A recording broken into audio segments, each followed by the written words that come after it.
This is my review of our dot art. This particular book runs through the letters of the alphabet. So it starts at A apple, and it runs all the way through. We've had this for over a year, so we have removed a lot of the pages as my kids have colored.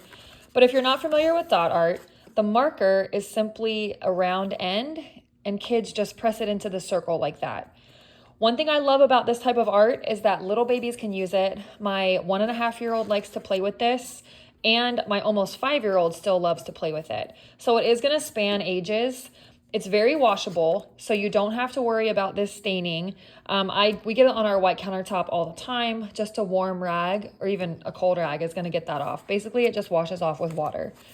I like that you get educational, window. That's typically what we'll run through. I'll just give my older kids the sound.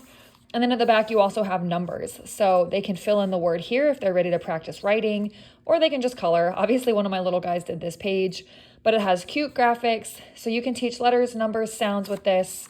And it's easy, cleanable art that we love in my house.